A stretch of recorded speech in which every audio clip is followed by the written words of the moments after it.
श्रृंगी ऋषि हरणी के पेट से, जम्बुक ऋषि सियारिन के पेट से, गौतम ऋषि गाय के पेट से, द्रोणाचार्य दोना से, अगस्त ऋषि घैला से, इस तरह से देवी देवता पैदा होता है। इसको पढ़ करके ये देश में गैलीलियो पैदा नहीं होगा, न्यूटन पैदा नहीं हुआ, आइंस्टीन पैदा नहीं हुआ, जेम्स वाट पैदा नहीं होगा। इस देश में ऐसे पढ़ाई पढ़ेगा तो पढ़ करके कौन होगा? आसाराम बापू, निर्मल बाबा, दांती महाराज, रामपाल, यही लोग पैदा होंगे। सरस्वती माता विद्यादाता, तो सरस्वती अगर ज्ञान देती है स्कूलों में, तो हर स्कूल में हर क्लास में फिजिक्स, केमिस्ट्री, बायोलॉजी के सरस्वती के मूर्ति बैठा दो। अब मास्टर को गट्टा पकड़ के स्कूल कॉलेज से निकाल दो और सरस्वती एक अक्षर पढ़ा दे तो मैं उसका गुलाम बन जाऊं। जिन जाति के लोगों ने हमारे समाज को, हमारे पूर्वजों को खड़ाउन खड़पा पहनने पर पाबंदी लगा दिया, जूता चप्पल पर पहनने पर पाबंदी लगा दिया, छत्ता पे ओढ़ने पर पाबंदी, साइकिल पर चढ़ने की पाबंदी, खटिया पर बैठने की पाबंदी जिन लोगों ने लगाया, और वो कहते हैं कि तोषक तक क्या लावत गाय दान कर बाबू के स्वर्ग में भेज देबो। तो ये जलम में तो खड़ाउन खड़पा पहने न देला, खटिया पर न बैठा, स्वर्ग में तू भेजवा की धसोड़ देवा,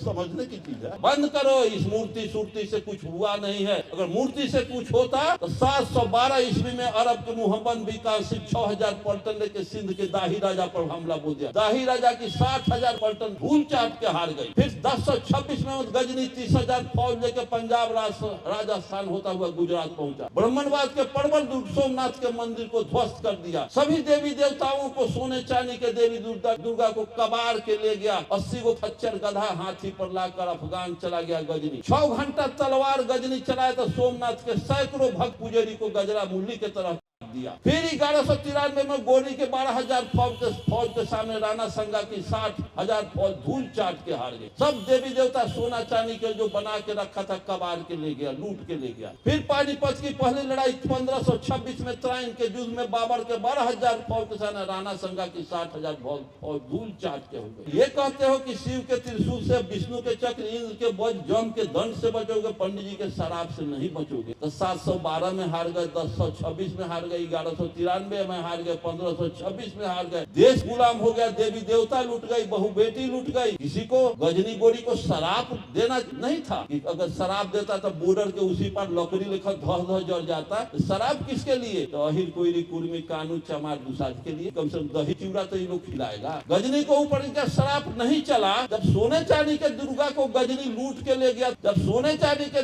देवी दुर्गा गजनी का एगो बाल नहीं टेढ़ कर सका, तो गिट्टी छड़ सीमेंट का हम हनुमान हमारा क्या बना बिगाड़ देगा? इसको सोचने की जरूरत है। रास्ते से तार गई और उस तार में अगर करंट अगर प्रवाहित हो, तो उसमें करंट प्रवाहित हो तो कोई लड़का या कोई पशु अगर उसमें सटेगा, छुएगा, तो करंट आज मारेगा कि 6 महीना के बाद मारेगा? आज मारेगा। तो इस सोना चांदी के देवी दुर्गा या पत्थर गिट्टी के देवी दुर्गा आज हमारा नुकसान नहीं करता, मरला के बाद वो नुकसान करिए, मरला के बाद हमारा के सूली पर चढ़ाइए। अरे इस समय करो कि ये देवी दुर्गा के आड़ में आप लूट रहे हो, पीट रहे हो, क्यों हम उसको पूजने जा रहे हैं? वो मिठाई खाता है, पैसा मांगता है। जिस मंदिर में बैठा हुआ है, जब आपके राष्ट्रपति को उसमें जाने का इजाजत नहीं है, मुख्यमंत्री जीतनराम मांझी जब गए तो प्राण निकल गया देवी दुर्गा का। देवताओं का प्राण निकल जाता है। कोई दलित अगर पिछड़ा जाता है तो उसमें प्राण डाला जाता है पत्थर में और मिट्टी के मूर्ति में। तो हर मेडिकल कॉलेज, IGMS में या मेडिकल कॉलेज में या एम्स में जाइए, हर गेट पर बैठा दो पुरोहित को। उधर से जो मर जाता है, इलाज असफल हो जाने के कारण मरता है, तो उसको प्राण प्रतिष्ठा कर दे। हंसते वहां से अभिभावक लोग लेकर चले आवे। विज्ञान में कोई लेकिन किंतु मगर परंतु नहीं होता है। विज्ञान किसी विषय को प्रयोग करके सिद्ध करेगा, नहीं तो रिजेक्ट कर देगा। उसके यहाँ लेकिन किंतु मगर परंतु मान लो, जानने की जरूरत है। तो अर्जक संघ का एकमात्र फिलॉसफी है, जानो तब मानो। बिना जाने हुए किसी विषय को सत्य मत मानो, उस पर अमल मत करो। अभी तक हमारे लोग जाने नहीं और मानते चले गए। और हिस्ट्री, ज्योग्राफी, बायोलॉजी, केमिस्ट पढ़ने वाले लोग भी गोबर में देवता खोजते हैं, पत्थर में देवता खोजते हैं। गोबर में जिन लोगों ने देवता, डॉक्टर होकर, इंजीनियर होकर के जब अगर गोबर में देवता खोजते हैं, तो उनको माइक्रोस्कोप पर भी टेस्ट करके देखना चाहिए कि वो में गौरी गणेश छुपा हुआ है कि टेटनस का कीड़ा छुपा हुआ है। लेकिन ऐसी बात नहीं जांचते हैं और मान लेते हैं। तो भाई मानने की जरूरत है। अर्जक संघ कहता है जानो तब मानो।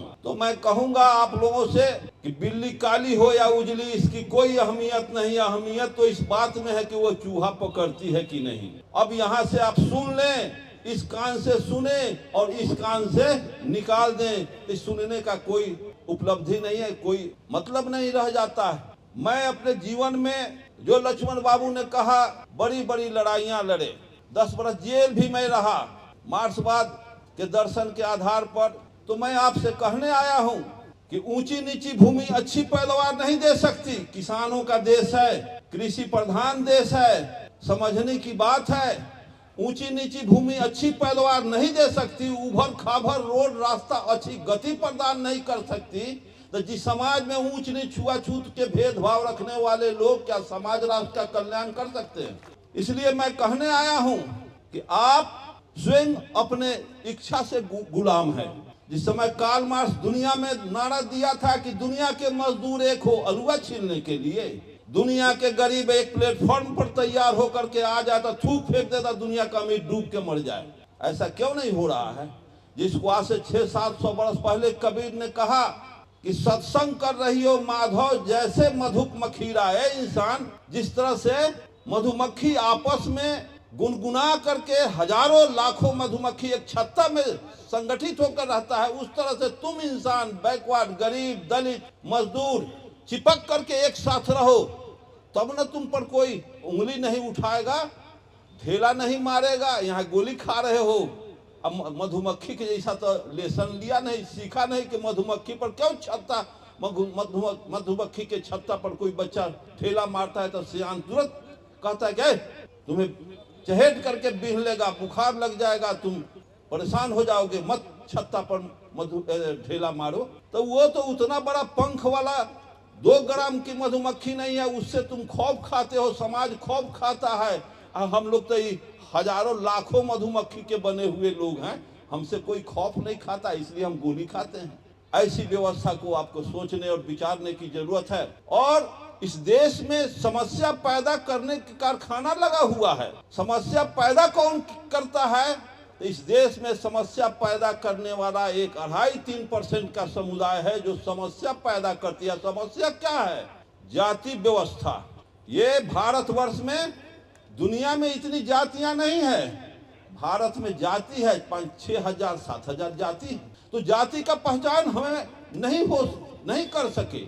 जाति इंसान में नहीं होता है, मानव में जाति नहीं होती है। जाति पशु पक्षियों में होती है, मछलियों में होती है, वनस्पतियों में जाति होती है, इंसान में जाति नहीं होती है। अगर जाति जिस तरह से गाय भैंसी जाति है, मछली रोहू नैनी भकुरा बुआरी सब जाति का मछली है, उस तरह से इंसान में जाति नहीं है। अगर उस तरह की जाति है तो गाय को भैंसा से क्रॉस कराएगा, बच्चा नहीं होगा, क्योंकि दोनों 2 जाति है। इसी तर्क को तुम हर क्षेत्र में एग्जाम्पल दोगे तो सब परफेक्ट बनेगा। अगर उसी तरह से कोई बकुला को मैनी से क्रॉस कराएगा, अंडा नहीं देगी, क्योंकि दोनों 2 जाति है। अगर सेम उसी तरह से मानव की जाति है तो कोई इस जाति का और कोई उस जाति का, जो जातीय व्यवस्था बनी हुई है, शादी करा दो, अगर बच्चा ना होगा तो मैं जान लूंगा कि 2 बच्चा है। अगर यहाँ कोई कानू का लड़का हो, कोई यादव की लड़की है, दोनों 2 जाति, अगर शादी हो जाए तो बच्चा होगा ना, निश्चित होगा। अगर बच्चा ना होगा तो 2 जाति है। इसके बाद भी वैज्ञानिक कसौटी पर यह जाति व्यवस्था फेल कर गया। कोई तर्क नहीं है, कोई लॉजिक नहीं है कि ये बात में दम हो। और इसी तरह से आप जातीय व्यवस्था के गुलाम बने हुए हैं, क्योंकि गुलाम बनाने का हजारों बरस से ये टास्क चला है। ये अंधविश्वास पाखंड के आधार पर जाति बनाई गई, भूत प्रेत बनाया गया, देवी देवता बनाया गया है, धर्म शास्त्रों की रचना की गई है, उसी में धर्म शास्त्र में लिखी गई है जाति वर्णन। और उसमें है ला जे वर्णाधम तेली कुम्हारा सपच की रात कोल कलवारा या फिर यमन की रात कली, सब छोट जात दुष्ट है और दूध के धोअल बनाने वाले थे। इस व्यवस्था को हमें सुनना चाहिए, समझना चाहिए। अगर जाति व्यवस्था है, ये धर्म में आस्था अगर रखते हैं, धर्म साहित्य धर्म का जो पुस्तक है इसमें आस्था रखते हैं, तो उस धर्म के पुस्तक से आपको कभी ज्ञान, कभी कोई बेनिफिट होने वाला नहीं है। उस शास्त्रों में लिखा हुआ है, देवी देवता का वर्णन है, जाति व्यवस्था का वर्णन है, सारे का बखिया उधेरा गया है। हमारे समाज को अब शब्द कहा गया है। और हमारे प्रधानमंत्री जी बोलो तेली है कि कानू है हमको तो पता नहीं है। लोग कहता है, बहुत तेली लोग कहते हैं कि तेली है, कौनो कानू कहता है कि मोदी है, कानूए है। तो हमको उसमें जाना नहीं है। तो उन्हीं के शास्त्र में, उन जिसका वकालत करते हैं उसी के शास्त्र में लिखा है कि तेली के मुंह देखब दिन भर के यात्रा खराब हो जाई, और गधा के मुंह देखब तो यात्रा शुद्ध हो जाई। तो नरेंद्र मोदी जी को सोचना चाहिए, उसी धर्म का वो साहित्य का गाथा गाते हैं, तो उस हिसाब से तो वो किस श्रेणी में है उनको तो खुद पता होना चाहिए। ऐसी व्यवस्था से हमारे समाज को बहुत भारी नुकसान हुआ है। इसका भरपाई हम तब करेंगे कि जब तक विज्ञान का हम अध्ययन नहीं करेंगे, साहित्य का अध्ययन नहीं करेंगे, तब तक संभव नहीं। जो ब्राह्मणवादी व्यवस्था है, कोई आदमी मर जाता है तो कार्ड लिखने में लिखता क्या है कि अपार दुख के साथ सूचित कर रहा हूं कि मेरे पिता का स्वर्गवास हुआ तथा उनके आत्मा की साथ शांति हेतु आप सादर आमंत्रित है। मोक्ष कार्यक्रम में हजामत, पगड़ी चादर में ब्रह्म भोज। जैसे मेरे ससुर मर गए तो मेरे साला शिक्षक, सरबेटा मिडिल स्कूल का शिक्षक ग्रेजुएट है, लेके आया कि बाबा जी दादाजी मर गए हैं, कि कार्ड है। तो मैं कार्ड पढ़ा तो मैं कहा कि तो टोटल गलत है, इसमें अरुण गुप्ता नहीं जाएगा। तो क्या गलत है? तो लिखते हो कि अपार दुख के साथ सूचित कर रहा हूं कि मेरे पिता का स्वर्गवास हो गया है तथा उनके आत्मा की शांति हेतु आप सादर आमंत्रित है। मोक्ष कार्यक्रम में हजामत, पगड़ी चादर में ब्रह्म भोज। अच्छा ये बताओ कि अपार दुख के साथ सूचित कर रहा हूं कि मेरे पिता का स्वर्गवास हुआ, बिना तोषक तकिया गाय जूता छत्ता दान किए हुए अगर स्वर्ग में चल गए तो अपार खुशी की बात है कि मेरे पिता बिना कुछ दिए हुए स्वर्ग में चले गए, बड़ी खुशी की बात है। ये दुख काहे के लिए लिखा? फिर नीचे लिखते हो कि उनके आत्मा की शांति हेतु आप सादर आमंत्रित है। तो आप पढ़े लिखे नौजवान लोग हो। शरीर अरबों खरबों परमाणुओं का एक संगठित संरचना है। यह शरीर में अरबों खरबों परमाणु डेली जिस रूप में आता है दोबारा उस रूप में लौट के नहीं आता। यह शरीर अरबों खरबों परमाणु और सैकड़ों पार्ट को असेंबल करके नेचर इसको पैदा किए हुए। इसमें किडनी है, लंग्स है, बोन है, स्प्लीन है, हार्ट है, ब्लड है, सारे पार्ट के वर्ल्ड में डॉक्टर है ना, heart specialist, kidney specialist, lungs specialist. अगर शरीर में आत्मा होती तो आत्मा स्पेशलिस्ट कहीं वर्ल्ड में है।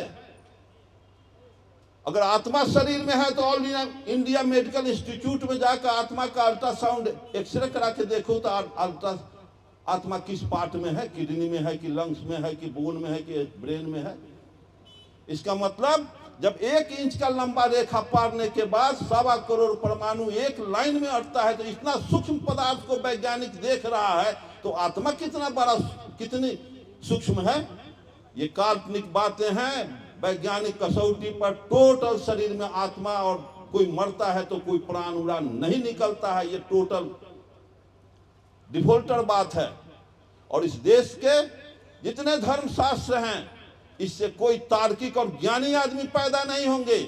इस देश में धर्मशास्त्रों के हवाला दे करके जो बात कहते हैं, तो इनके सारे के सारे जिसको देवी देवता के नाम से आप जानते हैं, उनका सारा पोल खोल देता है। मैं उस रामायण मनुस्मृति गीता वेद पुराण कोई अहिर कोई कुर्मी का लिखा हुआ नहीं है। लिखने वाला कौन है तो आप समझते ही होंगे। लिखता है धर्मशास्त्र में, श्रृंगी ऋषि हरनी के पेट से, जम्बुक ऋषि सियारिन के पेट से, गौतम ऋषि गाय के पेट से, द्रोणाचार्य दोना से, अगस्त ऋषि घैला से, इस तरह से देवी देवता पैदा होता है। एक भी कोई पैदा करके बता दे तो मैं मान लूंगा। ये टोटल समाज को डेविएट करने के लिए, बरगलाने के लिए ऐसी व्यवस्था चलाया जा रहा है इस देश में।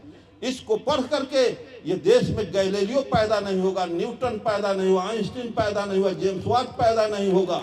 इस देश में ऐसे पढ़ाई पढ़ेगा तो पढ़ करके कौन होगा? आसाराम बापू, निर्मल बाबा, दांती महाराज, रामपाल, यही लोग पैदा होंगे। जब ये लोग पैदा होंगे तो हमारा नौजवान क्या पैदा होगा? ये दुगुड़ा चलता फिरता लाश हो जाएगा।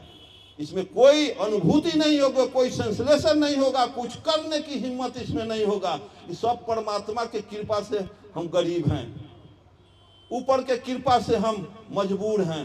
ऊपर से भगवान जी शराब देलथिन तो हम छोट जात में पैदा ले ली, भगवान जी शराब देलथिन तो हम निर्धन में पैदा हो गए। तो फिर तीर्थ कर, धाम कर, दान कर, दक्षिणा कर तो ईश्वर खुश हो जाथुन। तो फिर अगला जन्म में टाटा बिरला में पैदा हुई है और उसके बाद पुजेरी में पैदा ले लिया। यही तो व्यवस्था पढ़ाएगा, यही पढ़ने के लिए तैयार हैं आप लोग। इसलिए आप जाएं घर पर, फिर नीचा लिखता है का मोक्ष कार्यक्रम हजामत। अब पढ़े हैं मुहावरा, मोक्ष कार्यक्रम हजामत, अब पगड़ी चादर एवं ब्रह्म भोज। ऐसा भेष बना देता है, उतरी सुतरी पहना के, माथ छिलवा करके बुझाता है अपना बाप का मर्डर किए हुए 302 का प्रायश्चित काट रहा है। इसको बंद कीजिए, अमल में लाइए। मैं कोई उतरी सुतरी नहीं पहने, मेरी पत्नी मरी, मेरी माँ मरे, मेरे भाई मरे, मेरे पिताजी मर गए, कोई उतरी सुतरी इंडा पिंडा माथा भौं छिलवाने की कोई जरूरत नहीं है, कोई पिंडदान नहीं किया। इसको अमल में आप लोग भी उतारे। हमारे बाप तोषक तक या दान करते हो और लिखते हो कि बाबू का स्वर्ग में मिल जाएगा। तो जो जिन जाति के लोगों ने हमारे समाज को, हमारे पूर्वजों को खड़ाऊं खरपा पहनने पर पाबंदी लगा दिया, जूता चप्पल पर पहनने पर पाबंदी लगा दिया, छत्ता पे ओढ़ने पर पाबंदी, साइकिल पर चढ़ने की पाबंदी, खटिया पर बैठने की पाबंदी जिन लोगों ने लगाया, और वो कहते हैं कि तोषक तक क्या लाओ, गाय दान कर बाबू के स्वर्ग में भेज देबो। तो ये जन्म में तो खराउन खरपा पहने न देला, खटिया पर न बैठा, स्वर्ग में तू भेजवा कि धसोड़ देवा, समझने की चीज है। कौन समझेगा जी, समझने की बात है। और फिर लिखता क्या है कि मोक्ष कार्यक्रम हजामत, पगड़ी चादर ब्रह्म भोज। मरेगा कोयरी, मरेगा कानू, मरेगा जादव, मरेगा चमार, मरेगा दुसाद, लिखेगा क्या पगड़ी चादर ब्रह्म भोज।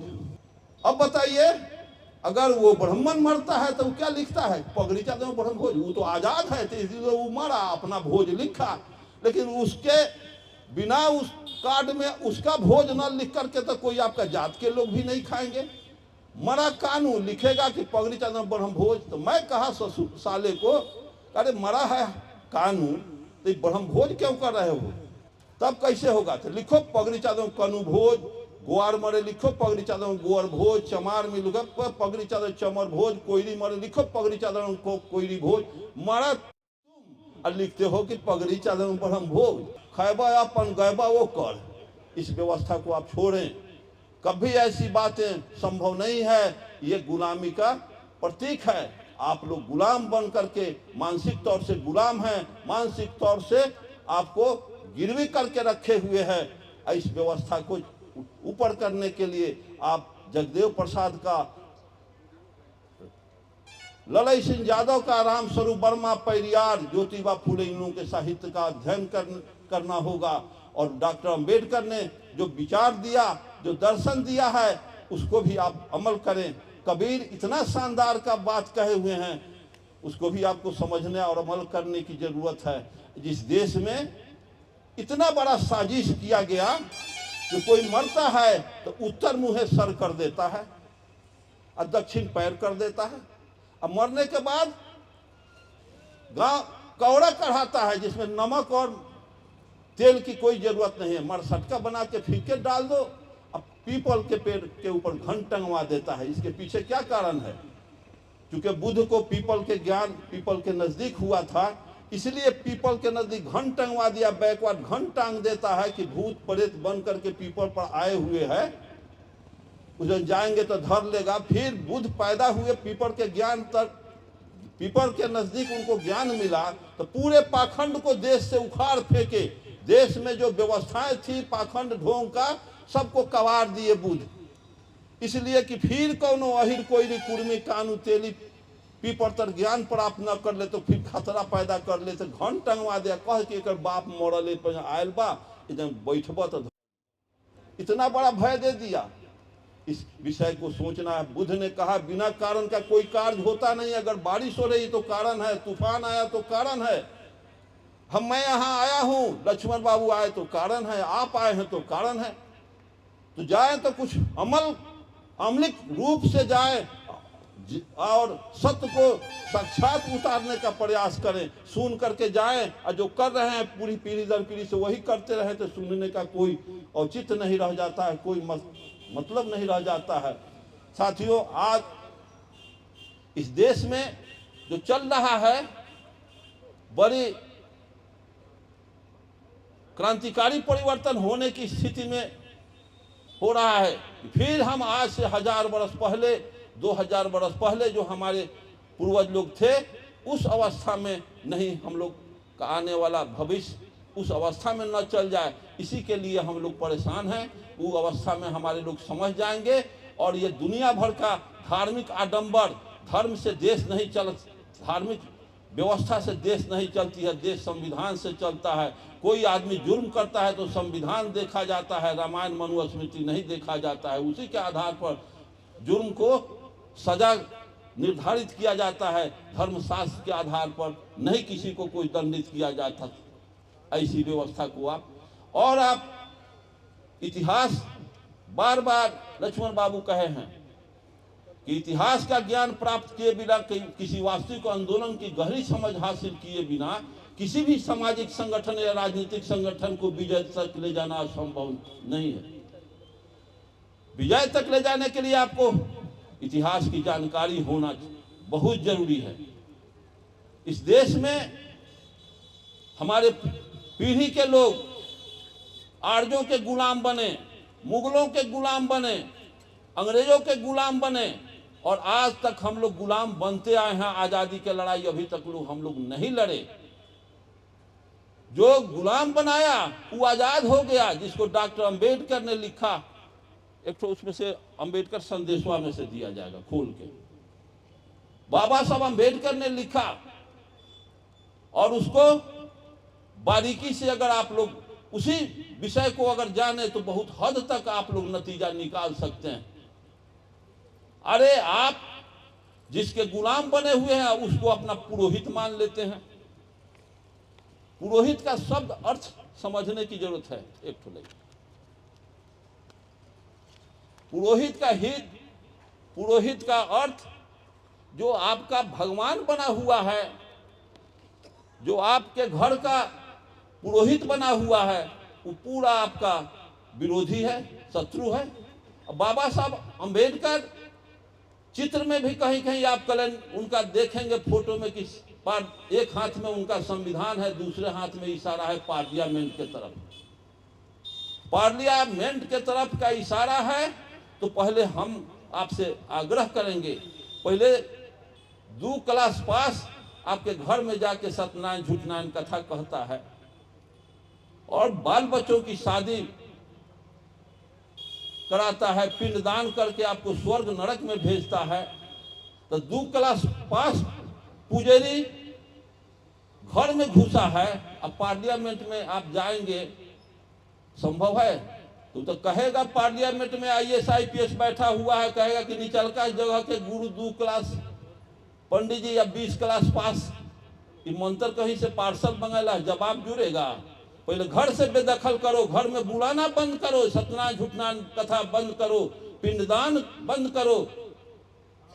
तुम पिंडदान करते हो, गाय दान करते हो, बछड़ा दान करते हो, तो वो मोबाइल दान कर देना, नंबर डायल करके दे देना कि इसको भी लेते जाइए।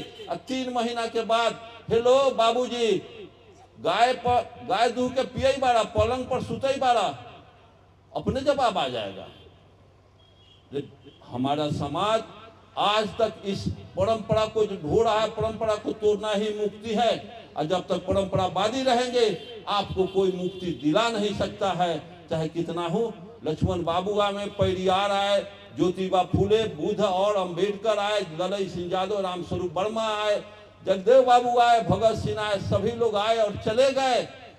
लेकिन और आप हमारा समाज रसातल में जा रहा है। इसे निकलने का मतलब है कि आप ज्ञान हासिल करें और तार्किक ज्ञान हासिल करें, वैज्ञानिक सोच डेवलप करें, वैज्ञानिक लिटरेचर पढ़ें, और नहीं तो बाल बच्चों को पढ़ावें कि हे प्रभु आनंद दाता, ज्ञान मुझको दीजिए, लीजिए मुझको शरण में, हम सदाचारी बने। जब प्रभु ज्ञान दी है और सरस्वती माता विद्या दाता, तो सरस्वती अगर ज्ञान देती है स्कूलों में तो हर स्कूल में हर क्लास में फिजिक्स केमिस्ट्री बायोलॉजी के सरस्वती के मूर्ति बैठा दो। अब मास्टर को गट्टा पकड़ के स्कूल कॉलेज से निकाल दो और सरस्वती एक पैर अक्षर पढ़ा दे तो मैं उसका गुलाम बन जाऊं। क्यों सरस्वती माता विद्यादाता का राग हाँक भरते हो? बंद करो। इस मूर्ति सूर्ति से कुछ हुआ नहीं है। अगर मूर्ति से कुछ होता तो 712 ईस्वी में अरब के मुहम्मद बिन कासिम 6000 पलटन लेके सिंध के दाही राजा पर हमला बोल दिया। दाही राजा की 60,000 पलटन धूल चाट के हार गई। फिर 1026 में गजनी 30,000 फौज लेके पंजाब राजस्थान होता हुआ गुजरात पहुंचा। ब्राह्मणवाद के प्रबल दुर्ग सोमनाथ के मंदिर को ध्वस्त कर दिया। सभी देवी देवताओं को सोने चांदी के देवी दुर्गा को कबाड़ के ले गया। 80 को खच्चर गधा हाथी पर लाकर अफगान चला गया गजनी। 6 घंटा तलवार गजनी चलाया तो सोमनाथ के सैकड़ों भक्त पुजारी को गजरा मुरली के तरफ दिया। फिर 1193 में गोरी के 12,000 फौज के सामने राणा संगा की 60,000 फौज धूल चाट के हार गई। सब देवी देवता सोना चांदी के जो बना के रखा था कबाड़ के ले गया, लूट के ले गया। फिर पानीपत की पहली लड़ाई 1526 में त्राइन के युद्ध में बाबर के 12,000 फौज के सामने राणा संगा की 60,000 फौज धूल चाट के हो गई। ऐसा जब ये कहते हो कि शिव के त्रिशूल से, विष्णु के चक्र, इंद्र के वज्र, जम के दंड से बचोगे, पंडित जी के शराब से नहीं बचोगे, तो 712 में हार गए, 1026 में हार गए, 1193 में हार गए, 1526 में हार गए। देश गुलाम हो गया, देवी देवता लूट गई, बहु बेटी लूट गई। किसी को गजनी गोरी को शराब देना नहीं था कि अगर शराब देता तो बॉर्डर के उसी पर लकड़ी लेकर धस धस जल जाता। शराब किसके लिए? तो अहिर कोयरी कुर्मी कानू चमार दुसाद के लिए कि कम से कम दही चिवड़ा तो ये लोग खिलाएगा। शराब जब गजनी को ऊपर इनका शराब नहीं चला, जब सोने चांदी के दुर्गा को गजनी लूट के ले गया। हिस्ट्री में हम लोग पढ़े हुए हैं, आप लोग भी पढ़े होंगे। जब सोने चांदी के देवी दुर्गा गजनी का एगो बाल नहीं टेढ़ कर सका तो गिट्टी छड़ सीमेंट का हम हनुमान हमारा क्या बना बिगाड़ देगा? इसको सोचने की जरूरत है। फिर अगर ऐसी बात है तो मैं कहता हूं कि इस रास्ते से इसके ऊपर तार गई और उस तार में अगर करंट अगर प्रवाहित हो तो उसमें करंट प्रवाहित हो तो कोई लड़का या कोई पशु अगर उसमें सटेगा, छुएगा तो करंट आज मारेगा कि 6 महीना के बाद मारेगा? आज मारेगा। तो ये सोना चांदी के देवी दुर्गा या पत्थर गिट्टी के देवी दुर्गा आज हमारा नुकसान नहीं करता, मरला के बाद वो नुकसान करिए। मरला के बाद हमारा के सूली पर चढ़ाइए। अरे इस समय करो। ऐसी व्यवस्था प्रयोग में सिद्ध करके आपको सोचने और विचारने के लिए मैं कहा। बाबा साहब अम्बेडकर ने जो बीमारी पकड़ करके कहा, आप लोगों को अपने 90% शूद्रों को उन्होंने सचेत किया। तुम हिंदू कभी नहीं थे, तुम हिंदू आज भी नहीं है, तुम हिंदू धर्म के गुलाम है। हिंदू धर्म छोड़ना धर्म परिवर्तन नहीं, ये तो गुलामी के जंजीरें तोड़ना है। इसे वीर पुरुष ही कर सकते हैं। आपसे मैं कहूं कि ये देवी दुर्गा के आड़ में आप लूट रहे हो, पीट रहे हो और समझ नहीं रहे हो कि देवी दुर्गा हमारा क्या कल्याण करने वाला है। क्यों हम उसको पूजने जा रहे हैं? वो मिठाई खाता है, पैसा मांगता है कि वो हलचल अपना जिस मंदिर में बैठा हुआ है, जब आपके राष्ट्रपति को उसमें जाने का इजाजत नहीं है। मुख्यमंत्री जीतन मांझी जब गए तो प्राण प्रतिष्ठा, प्राण निकल गया देवी दुर्गा का। देवताओं का प्राण निकल जाता है। कोई दलित अगर पिछड़ा जाता है तो उसमें प्राण डाला जाता है पत्थर में और मिट्टी के मूर्ति में। तो हर मेडिकल कॉलेज, IGMS में या मेडिकल कॉलेज में या एम्स में जाइए, हर गेट पर बैठा दो पुरोहित को। उधर से जो मर जाता है, इलाज असफल हो जाने के कारण मरता है, तो उसको प्राण प्रतिष्ठा कर दे। हंसते वहां से अभिभावक लोग लेकर चले आवे। ऐसी व्यवस्था को आपको सोचने और टोटल ये कपोल कल्पित बातें हैं, टोटल अंधविश्वास पर आधारित बातें हैं। इस देश में बड़ी बड़ी क्रांतियां दुनिया में धरती पर हुआ। भारत में अभी तक कोई क्रांति नहीं हुई है। क्रांति का अर्थ होता है जीवन के चारों क्षेत्र में आमूल परिवर्तन, चारों क्षेत्र में, तब क्रांति होगी, बदलाव होगा। भारत में अभी तक सुधार हुआ। सुधार एक क्षेत्र में होगा तो सुधार होगा, चारों क्षेत्र में होता है रिवोल्यूशन, क्रांति होगा। ऐसी व्यवस्था आज तक नहीं हुआ, क्योंकि हम लोग जिस जातीय व्यवस्था में फंसे हुए हैं और उसी का गुलाम बने हुए हैं, जिस वजह से पुरोहितवाद चल रहा है। स्वर्ग नरक का लालच, स्वर्ग का लालच, नरक के भय में हम अपनी गाढ़ी कमाई को लुटा रहे हैं। ऐसी व्यवस्था को आपको छोड़ करके मानववादी व्यवस्था में आना होगा, और नहीं तो आप यही गाते रहेंगे कि कोयली कुर्मी के आटा, कोयली कुर्मी के आटा और जादव के घी अब भोग लगई हैं पंडित जी। कोयली कुर्मी के आटा, जादव के घी भोग लगई हैं पंडित जी। तो लगवाते रहिए भोग, जितना दिन लगवाना है लगवाते रहिए। ऐसी व्यवस्था को आप छोड़ें, और तब जा करके इस देश में मानववाद आएगा। अब माँ बहने से भी मैं कहूँगा कि आप छठ एतवार करते हैं, दुनिया भर के शिव चर्चा करते हैं, इसको बंद कीजिए। और बाल बच्चों को विद्या के लिए, तार्किक विद्या, वैज्ञानिक लॉजिकल विद्या पढ़ने के लिए उनको मोटिवेट करें। और माँ बहने से मैं अनुरोध करूंगा कि कोई देवी देवता होता नहीं, कोई ईश्वर नहीं होता है। ईश्वर मुझे पैदा नहीं किया है, बाप माँ पैदा किए हुए हैं। पैदा होने का क्या फंक्शन है, क्या तो वो बच्चे लोग पढ़ते हैं बायोलॉजी, उसमें क्लियर है।